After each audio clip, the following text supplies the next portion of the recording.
ইতালিতে প্রোতেসিওনে স্পেশালে বা special protection permit নিয়ে যারা বর্তমানে চিন্তিত, আজকের ভিডিওটি মূলত তাদের জন্য। 2026 সালে দাঁড়িয়ে আমাদের অনেকের মনেই একটি বড় প্রশ্ন, এই পারমিট কি শেষ পর্যন্ত কাজের পারমিটে বা কনভার্সন করা সম্ভব কিনা। ইতালির বর্তমান নতুন আইন এই বিষয়ে আসলে কি বলছে। চলুন আজকের এই ভিডিওতে আমরা বিষয়টি একদম সহজ বাংলায় বিস্তারিতভাবে জেনে নিই।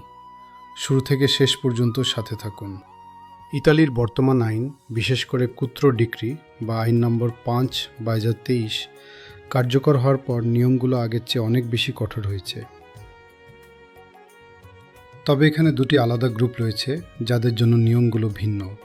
প্রথমেই আসি গ্রুপ এ নিয়ে, যারা মূলত একটি সুসংবাদ পেতে যাচ্ছেন।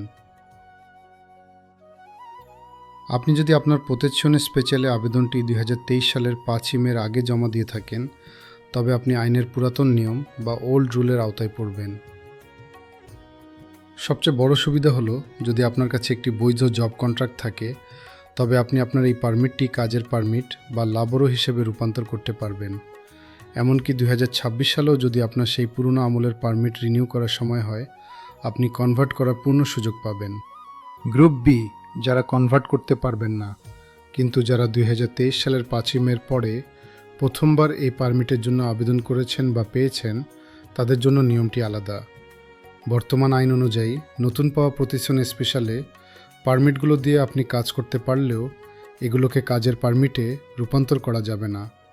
এই পারমিটটির মেয়াদ শেষ হলে এটি শুধুমাত্র প্রোতেসিওনে স্পেশালে হিসেবেই রিনিউ করা যাবে, যদি উপযুক্ত কারণ থাকে, অন্য কিছুতে নয়।